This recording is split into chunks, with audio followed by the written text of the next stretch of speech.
नमस्कार, स्वागत है आप सभी का छत्तीसगढ़ और मध्य प्रदेश की खबरों में। मैं आपके साथ निकिता कश्यप। बुलेटिन की शुरुआत करते हैं हेडलाइंस के साथ।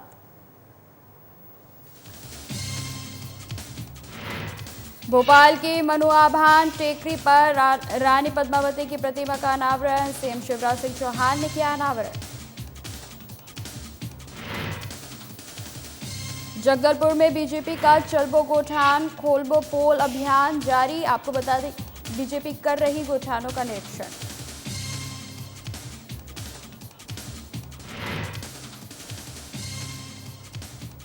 रायपुर में पूर्व पीएम राजीव गांधी की मनाई गई पुण्यतिथि। कांग्रेस के बड़े नेताओं ने दी श्रद्धांजलि। मौके पर कांग्रेस के तमाम कार्यकर्ता रहे मौजूद।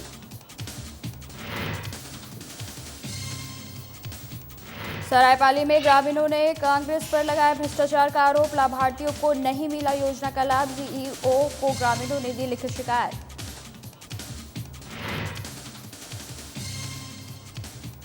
और रायगढ़ में अवैध फ्लाइंग ऐश डंपिंग को लेकर हुई बैठक।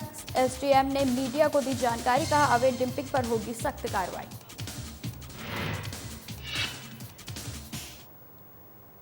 बुलेटिन की शुरुआत करते हैं। खबर भोपाल से है, जहां सीएम शिवराज सिंह चौहान ने मनुआभान टेकरी पर साहस की प्रतिमूर्ति और भारतीय इतिहास की नायिका रानी पद्मावती की प्रतिमा का अनावरण किया। आपको बता दें कि सीएम ने आज ही सेवा निवास पर राजपूत समाज के सम्मेलन में यह घोषणा की थी और तत्काल इस पर अमल करते हुए भूमि पूजन किया गया। वहीं सीएम ने कहा कि रानी पद्मावती के योगदान से नई पीढ़ी को अवगत और प्रेरित करवाने में प्रतिमा महत्वपूर्ण माध्यम बनेगी। इस मौके पर सीएम शिवराज सिंह चौहान के साथ केंद्रीय मंत्री नरेंद्र सिंह तोमर, मेवाड़ के महाराज और महाराणा प्रताप के वंशज डॉक्टर लक्ष्यराज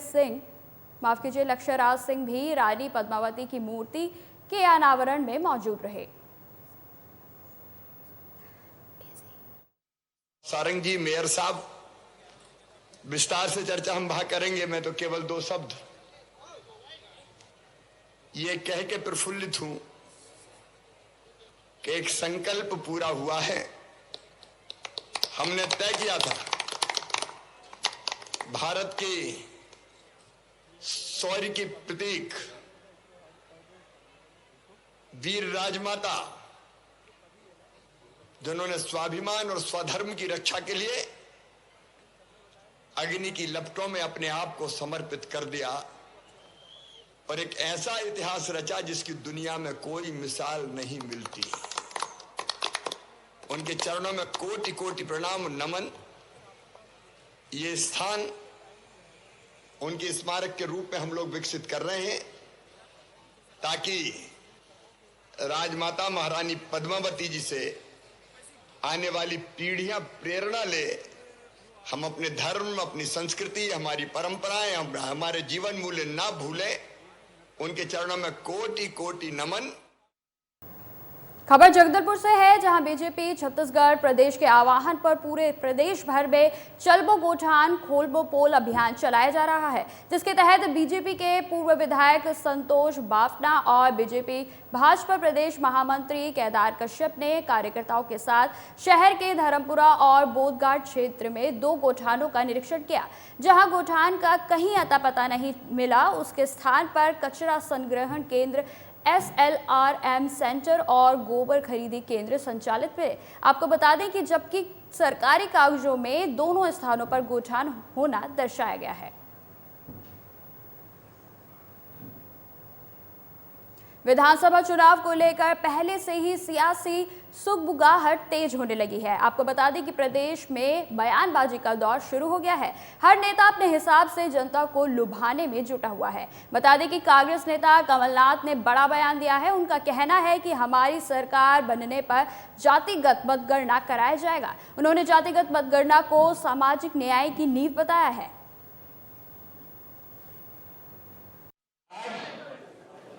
मध्य प्रदेश में लगभग 55% ओबीसी है। कोई कहते हैं 50 है, कोई कहते हैं 51 है, कोई कहते हैं 52 है। मैं कहता हूं 55%। और जब तक हमारी राजनीति में, हमारी सोच में ये सामाजिक न्याय की बात नहीं होती। सबसे बड़ी चीज है सोच में।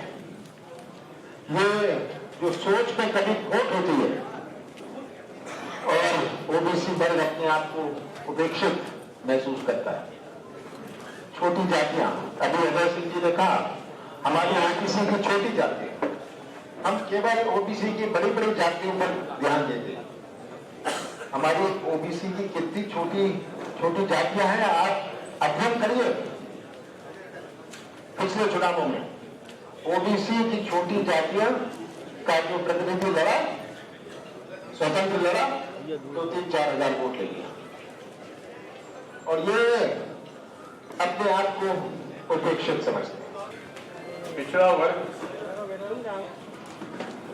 के लोगों के बारे में मंडल कमीशन आने के पहले से ही सन 1981 में अर्जुन सिंह जी के मंत्रिमंडल ने रामजी महाजन कमीशन का गठन किया और रामजी महाजन कमीशन के गठन होने के बाद ही मध्य प्रदेश में पिछड़ा वर्गों का एक राजनीतिक अधिकार का संपन्नता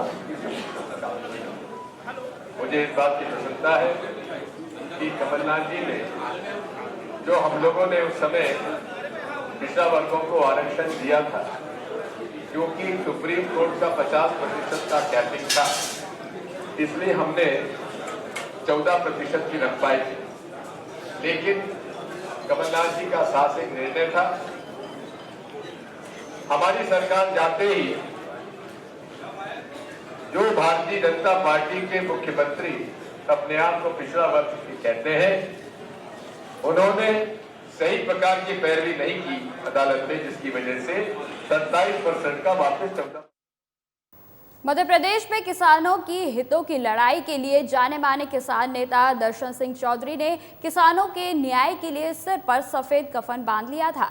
वहीं मध्य प्रदेश के किसान हितैषी सरकार ने उन्हें बीजेपी किसान मोर्चा का प्रदेश अध्यक्ष बना दिया है, जो मध्य प्रदेश सरकार की किसान नीतियों का गुणगान कर रहे हैं। इसको लेकर मीडिया से प्रेस वार्ता की गई, जिसमें सरकार को किसान हितैषी सरकार बताया। इस दौरान भारतीय किसान मोर्चा के प्रदेश अध्यक्ष दर्शन सिंह चौधरी मीडिया के जवाब देते हुए नजर आए। मध्य प्रदेश के माननीय मुख्यमंत्री शिवराज जी ने ये तय किया कि उन किसानों का ब्याज मध्य प्रदेश की भारतीय जनता पार्टी की सरकार भरेगी। उसके तहत 2133 करोड़ के मध्य प्रदेश में कुल ब्याजों का भुगतान सरकार कर रही है। उसमें उदयपुरा जो सोसाइटी है, उस सोसाइटी के तहत 29 लाख का जो मूलधन है, उसके बदले 32 लाख का ब्याज किसानों पर चढ़ गया था। उस 32 लाख के ब्याज की भरपाई मध्य प्रदेश की सरकार कर रही है। उदयपुरा तहसील की 11 सोसाइटियों के अंतर्गत लगभग 2 करोड़ रुपए का ब्याज किसानों का माफ हो रहा है और देवरी तहसील की 8 सोसाइटियों में लगभग 2 करोड़ का वहां भी माफ हो रहा है। तो हम किसानों से भी आग्रह कर रहे हैं कि इस योजना के लिए जो ब्याज माफी के लिए एक आवेदन है, उसको वो कृपया उसे दस्तखत कर दें अपने समिति प्रबंधक के साथ मिलकर, जिससे कि उनका ब्याज माफ हो सके और फिर उनको उनका जो खाता एनपीए हुआ है उसे भी सुधारने का काम हम करेंगे और उनकी जो सिविल बिगड़ी है उसे सुधारने का आग्रह भी रिजर्व बैंक से मध्य प्रदेश की सरकार करने जा रही है। निश्चित तौर पर प्रकरण बहुत गंभीर है। पूर्व में संज्ञान में मैंने भी माननीय उच्च स्तरीय बात इसमें करी है। वहाँ हमारी पीएस और उच्च स्तरीय जांच उसमें हुई है। बीच में कार्रवाई बढ़ी भी थी। कुछ किसानों को उनकी राशि लौटी भी है और उस व्यक्ति को कानूनन सजा भी, वो अभी जेल में भी है, अभी भी जेल में ही होगा सर, जेल में है। लेकिन हमारी जिम्मेदारी भी है, किसानों की राशि हम एक एक पाई लौटवाने का काम करेंगे। मैं पुनः इस मामले को बहुत गंभीरता से लेती हूँ, पहले भी लिया है और कार्रवाई हमने जिस भी गलत काम किया उस पर करने की कार्रवाई शासन प्रशासन ने की, लेकिन त्वरित बात करके मैं एक बार और इसको अति शीघ्र हम इसको किसानों को न्याय दिलाने का काम। अब खबर रायपुर से है, जहां धरसेवा में विधानसभा के अंतर्गत ब्लॉक मुख्यालय शहीद स्मारक में धर्मनिरपेक्ष भारत के सशक्त पक्षधर और आधुनिक भारत के निर्माता प्रधानमंत्री स्वर्गीय राजीव गांधी की पुण्यतिथि में आतंकवाद विरोध दिवस के रूप में माल्यार्पण और श्रद्धांजलि अर्पित की गई, जिसमें मुख्य रूप से विधायक अनीता योगेंद्र शर्मा उपस्थित रहीं। बता दें कि इस मौके पर कांग्रेस के तमाम बड़े नेता भी मौजूद रहे।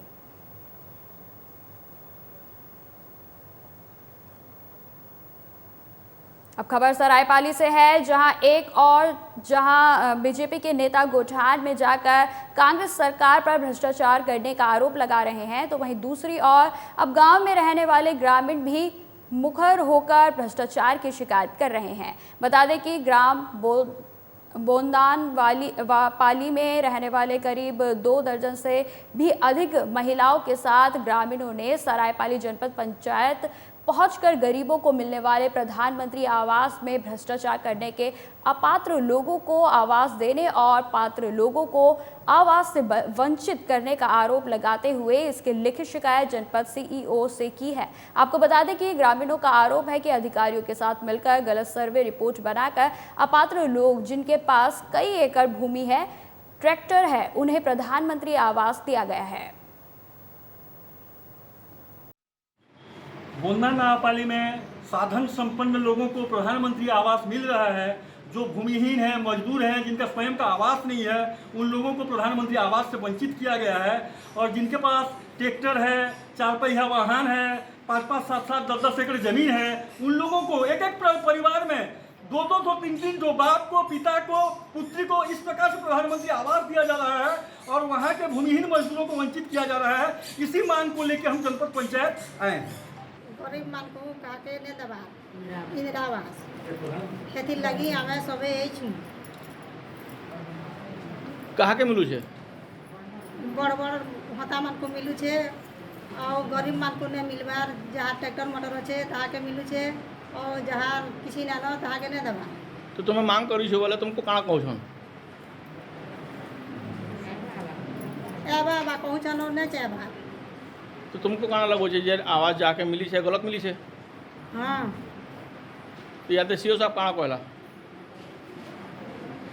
आसपास पर तो बोल छन ने चे बा कहरिटा खाली बड़बड़ निकटा हो छे ट्रैक्टर मोटर छे निकटा और गरीब मान को ने देबा। देखिए, हमारे भारतवर्ष के माननीय प्रधानमंत्री श्री नरेंद्र मोदी जी की महती योजना गरीबों को आवास दिलाने, प्रधानमंत्री आवास दिलाने का जो कार्य चल रहा है, आज छत्तीसगढ़ में अभी चालू हुई है, लेकिन ये अभी भ्रष्टाचार की भेंट चढ़ चुकी है।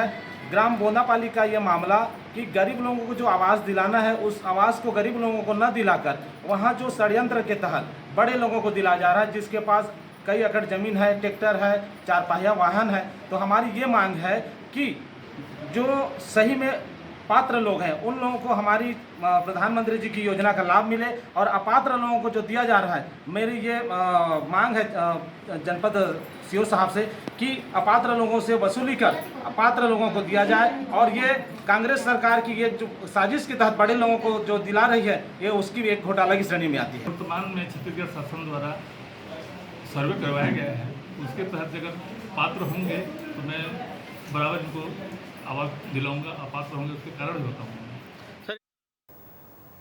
खबर बिलासपुर से है, जहां दुष्कर्म पीड़िता की विधवा मां को फंसाने के बाद रतनपुर में बवाल मचा हुआ है। आपको बता दें कि वही स्थिति को देखते हुए बीते दिन पुलिस अधीक्षक ने रतनपुर के थाना प्रभारी को लाइन अटैच किया, जिसके बाद मामले में संलिप्तता को लेकर बीजेपी के प्रदेश अध्यक्ष ने बड़ी कार्रवाई करते हुए हकीम मोहम्मद को सभी पदों से हटा दिया है। इसके अलावा हकीम मोहम्मद से प्रदेश अध्यक्ष ने 7 दिनों के भीतर स्थिति स्पष्ट करने का निर्देश दिया है। बता दें कि इस मामले में पुलिस ने दुष्कर्म पीड़िता की मां को झूठे आरोप में जेल में बंद कर दिया था, जिसके बाद लोगों ने विरोध शुरू कर दिया था, जिस पर यह कार्रवाई की गई है।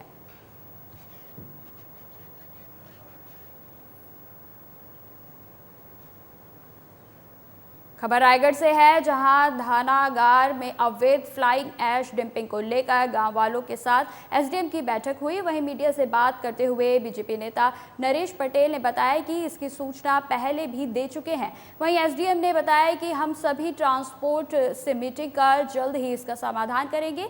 साथ ही कहा कि इसको लेकर कलेक्टर ने भी सख्त निर्देश दिए हैं कि अवैध फ्लाइंग ऐश डंपिंग पर कड़ी से कड़ी कार्रवाई की जाए। का ये शिकायत है लंबे समय से है कि एनएच पे होने के कारण यहाँ पर मौका देख करके कुछ फ्लाई ऐश जो ट्रांसपोर्टर्स हैं उनके द्वारा अवैध रूप से फ्लाई ऐश यहाँ पर छोड़ दिया जाता है और फिर वो अपना उसके कारण कई प्रकार के न्यूसेंस होते हैं। फ्लाई ऐश से जो है जो खेत है, खेती की ज़मीन भी जो है वो उसकी उर्वरक क्षमता ख़त्म हो जाती है और मतलब उसके कारण जो धूल उड़ती है फ्लाई ऐश की, उसके कारण वाहन चलाने में भी दुर्घटना आने की संभावना होती है और लॉजिकल कंप्लेंट्स हैं उनके द्वारा। तो उनके द्वारा इसको लेकर के अवगत कराया गया है और एक्शन की मांग की गई है कि इस पर प्रशासन जो है, और इस पर मैं ये बताना चाहता हूँ कि ज़िले में ऑलरेडी एक समिति इसको लेकर के गठित है और आदरणीय कलेक्टर सर के इस पर ऑलरेडी निर्देश हैं कि इस पर सख्त कार्रवाई होनी चाहिए। यहाँ पे फ्लाई ऐश का अवैध डंपिंग लाखों ट्रिप, और पर्टिकुलर एक धनागर के एरिया पे नहीं, लगभग खरसिया से लेके आप रायगढ़ अमली भुना तक पहुँचेंगे तो फ्लाई ऐश का अवैध डंपिंग है यहाँ पे। और सबसे बड़े दुर्भाग्य की बात यह है कि जितने भी अवैध ये फ्लाई ऐश का डंप कर रहे हैं जो ठेकेदार हैं, वो सब माननीय मंत्री महोदय या तो रिश्तेदार हैं या उनके नवरत्न कार्यकर्ता हैं। उनके साथ पे, उनके सहमति पे यहाँ पे अवैध फ्लाई ऐश का डंपिंग हो रहा है। इसके पीछे क्या है कि चोरी चमारी, अवैध प्लाटिंग, सारे खेल हो रहे हैं। और मैं तो इस बात को स्पष्ट तौर पे माननीय मंत्री महोदय पे ब्लेम लगाते हुए कहूँगा कि उनके साथ पे, उनकी सहमति पे, उनके कार्यकर्ताओं के द्वारा, उनके अपनों के द्वारा ये सब। इंदौर की शिप्रा पुलिस ने 1.5 महीने बाद 4 साल के मासूम बच्चे की हत्या का खुलासा किया है। आपको बता दें कि पुलिस के मुताबिक हत्या करने वाला बच्चे का परनाना ही है, जिसने देर रात चादर का तकिया बनाकर बच्चे का मुंह दबा दिया, जिससे बच्चे की मौके पर ही मौत हो गई थी। 200 घंटे की पूछताछ के बाद पुलिस ने पूरे मामले का खुलासा किया है। फिलहाल पुलिस ने आरोपी को गिरफ्तार कर पूरे मामले की बारीकी से जाँच शुरू कर दी है। हम लोगों को इन्फॉर्मेशन आई थी कि श्रेयांश, जो कि एक 4.5 साल का बच्चा था, उसकी मृत्यु हो गई थी। मृत्यु का कारण जो पीएम रिपोर्ट में आया था वो स्मॉदरिंग था। दो उस समय डॉक्टर्स ने क्लैरिफाई नहीं किया था कि वो एक्सीडेंटल स्मॉदरिंग थी या होमिसाइडल थी। इसके जब इसमें बहुत गंभीरता से हम लोगों ने जांच करनी शुरू की तो ये केस काफ़ी कॉम्प्लिकेटेड था, क्योंकि परिवार के बीच का ही एक केस था। इसमें जो मदर थी नीतू श्रेयांश की, वो 2 साल से मायके में रह रही थी क्योंकि उसका पति के साथ बन नहीं रही थी। इसको देखकर उसके जो माता पिता थे, चाचा थे, जो उसके घर में रहते थे, वो काफ़ी परेशान थे और कहीं ना कहीं उनको ये भी महसूस होने लग पड़ा था कि श्रेयांश और उसकी माँ जो है वो एक बोझ है परिवार पे। इसके मध्य उन लोगों ने श्रेयांश और उसकी माँ से गलत व्यवहार करना भी शुरू कर दिया था, बातचीत करनी बंद कर दी थी। ये देखकर उसके जो परनाना थे श्रेयांश के, वो काफ़ी दुखी होते थे और उनको ये लगा कि ये जो श्रेयांश है यही सभी प्रॉब्लम की जड़ है। बाद उनको लगा कि इसको अब ख़त्म करना ही उचित है और यही सही रास्ता है, जड़ से पूरी समस्या जो है वो ख़त्म हो जाएगी। तो उन्होंने जो अपनी चादर लेते थे, जिसको ओढ़ते थे, उसी को इकट्ठा करके बच्चे के मुंह पे दबा दिया और जिससे बच्चे की सांस रुक गई और बच्चे की मृत्यु हो गई। धमतरी के रुद्री धारा इलाके के बाजारपारा गंगरेल में हुए 40 साल के युवक की हत्या के मामले में पुलिस ने आरोपी को गिरफ्तार कर लिया है। आपको बता दें कि बाजारपारा गंगरेल में बीते 15 मई को युवक गणेश पटेल की उसके घर में लाश मिली थी, जिसके बाद रुद्री पुलिस सहित फॉरेंसिक टीम भी मौके पर पहुंची और मामले की जांच शुरू कर दी, जिसके बाद पुलिस ने आरोपी मां को और 1 हफ्ते के अंदर गिरफ्तार कर लिया है। आपको बता दें कि सुसाइड नोट सहित हत्या में इस्तेमाल हथियार भी बरामद कर लिया गया है। 15 मई को गंगरेल में गणेश पटेल नामक व्यक्ति की मृत्यु हुई थी और पूरा पंचनामा के बाद जानकारी मिली कि उसकी हत्या हुई, जिसमें थाना रुद्री में हत्या का अपराध कायम किया गया और हत्या के अपराध के बाद लगातार विवेचना चलती है। विवेचना में ये बातें आई कि वह उसकी तबीयत खराब थी, उसकी मदर उसका इलाज कराती थी, साथ ही उसकी मदर के साथ उसकी पत्नी के झगड़े झंझट थे और बीच में उसने कहा था कि मैं घर वापस आके रहूँगा अपनी पत्नी के साथ। इस बात को लेकर बीच में तनाव भी बढ़ा था और घटना दिनांक को उसकी पत्नी जब कांकेर गई हुई थी, उस दौरान सुबह ये उसका पुत्र सोया हुआ था, तो इसकी माँ ने हथिया से पहले वार किया। जब हथेली निकली, हथेली को चाकू से काटकर फिर इस बिलासपुर में महाराणा प्रताप की जयंती धूमधाम से मनाई गई। इस दौरान राजपूत समाज द्वारा रक्तदान शिविर का आयोजन भी किया गया, जिसमें बड़ी संख्या में लोगों ने रक्तदान किया। महाराणा प्रताप जन्म उत्सव 22 तारीख को बिलासपुर के पावन धारा में मनाया जा रहा है। बहुत हर्ष उल्लास के साथ भव्य बाइक रैली भी सरकंडा से गांधी चौक मैदान के लिए निकलेंगे। अपन महाराणा प्रताप जी के जन्म उत्सव पर हम सभी मित्र के द्वारा रक्तदान का आयोजन किया गया। इसमें लोगों ने बढ़ चढ़ कर हिस्सा लिया और ये रक्त मैं चाहता हूँ उनको जाए जिनको वास्तविक में जरूरत होती है।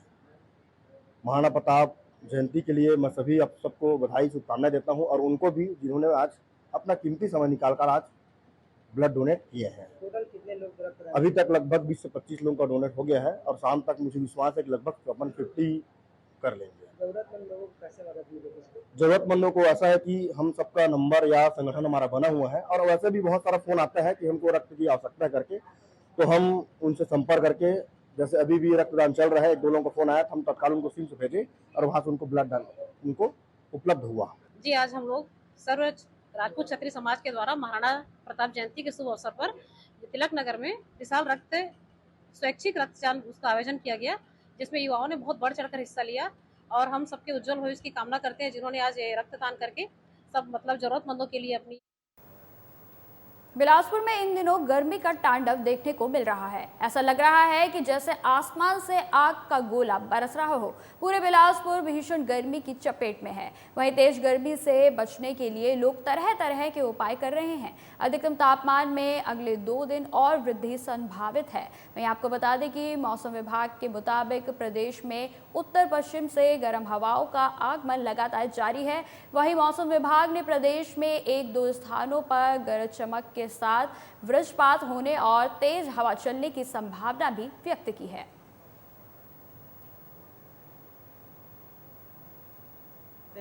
बिलासपुर के गांधी चौक में जहां आप देख सकते हैं कि गर्मी से कहीं न कहीं पिछले 3-4 साल की तुलना में इस साल गर्मी बहुत ज़्यादा हो रही है। 42-43 डिग्री तापमान है शहर का। आप देख सकते हैं किस तरह से दुकानें अभी बंद है, खाली दुकानें हैं, ग्राहक आ नहीं रही है। दोपहर में लू से बचने के लिए लोग कहीं न कहीं घरों में हैं, घर से निकलना नहीं चाह रहे हैं। 42-43 डिग्री अभी वर्तमान में तापमान है गांधी चौक का। आइए स्थानीय व्यापारियों से जानने की कोशिश करते हैं कि कैसा अभी उन लोग का व्यापार है और गर्मी का कितना असर पड़ रहा है अभी व्यापारियों में और व्यापार में। अभी जैसे मेरा बिजनेस मेन मैस का बिजनेस है, स्टूडेंट्स आते हैं यहाँ खाने के लिए, तो अभी आफ्टरनून में गर्मी इतना ज़्यादा बढ़ गया है कि जो स्टूडेंट्स हैं वो प्रीफर कर रहे हैं कि वो खाना घर पे ही मंगा रहे हैं। यहाँ लोग बैठ के खाना पसंद नहीं कर रहे हैं। प्लस क्या होता है आफ्टरनून में, जैसे बच्चे खाने आते थे लस्सी वस्सी मैंगो शेक्स के, वो बच्चे भी कम हो गए हैं काफ़ी मात्रा में। तो इस तरह से देखा जाए तो जो एवरेज टेम्परेचर आज संडे है तो 44-45 दिखा रहा है गूगल में अभी। तो इसका काफ़ी ज़्यादा असर पड़ रहा है मार्केटिंग बिजनेस हम लोगों के भी। ये बिजली व्यवस्था को लेकर मतलब कुछ शिकायतें हैं? बिजली व्यवस्था को लेकर तो ये अभी यस्टरडे को हुआ था कि 2-3 आधे घंटे के लिए बिजली गई थी हमारी, है ना, और बिना इन्फॉर्मेशन के बिजली चली गई थी, तो काफ़ी ज़्यादा परेशानी हो रही है। जैसे बगल में गन्ना रस का दुकान है यार, मेरा इधर जूस का दुकान है, तो इससे काफ़ी ज़्यादा हमको प्रभावित होते हैं बिजली जाने से। अभी मतलब मार्केट कैसा है गर्मी के अकॉर्डिंग?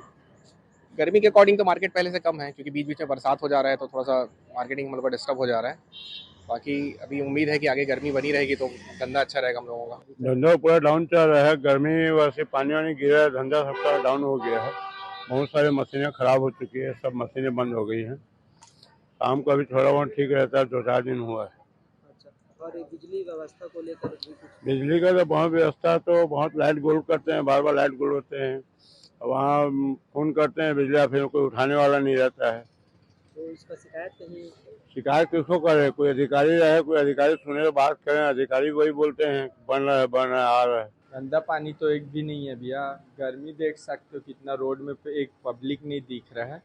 इस वजह से सुबह और शाम बस रहता है, दिन में तो पूरा खाली रहता है, मार्केट एक भी नहीं रहता। दोपहर में कस्टमर नहीं आते? एक भी नहीं आते। और इस मोहल्ले में बिजली व्यवस्था को लेकर कुछ जानकारी मिली है? बिजली बहुत ज़्यादा 5-6 बार हो जाता है एक दिन में लाइट गोल दिन। इंदौर में कल दिन भर तेज धूप के बाद देर शाम मौसम में बदलाव देखने को मिला। बता दें कि इंदौर के कई इलाकों में जमकर बारिश हुई। 24 घंटे में 1.5 इंच से ज़्यादा बारिश होने की सूचना है। इस दौरान जमकर बिजली कड़कती रही। कई जगहों पर पेड़ भी गिर गए, जिससे बिजली व्यवस्था भी बाधित हो गई।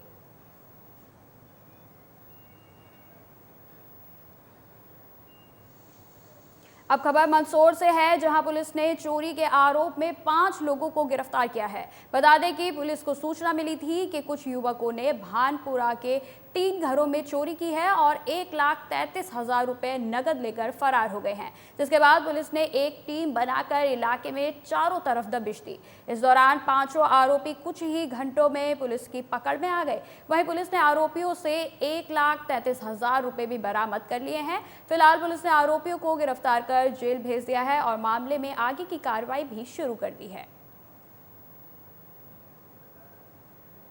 दिनांक 19/23 को थाना आलमपुरा क्षेत्र की एक बड़ी वारदात हुई थी। उस वारदात के खुलासा के संदर्भ में हम लोगों ने आज प्रेस कॉन्फ्रेंस रखी है। घटना इस प्रकार है कि 19 तारीख की रात को झालावाड़ के पास से हॉस्पिटल से फरियादी घर आ रहा था। तो घर आते समय उसके ऊपर असॉल्ट करने का प्रयास किया।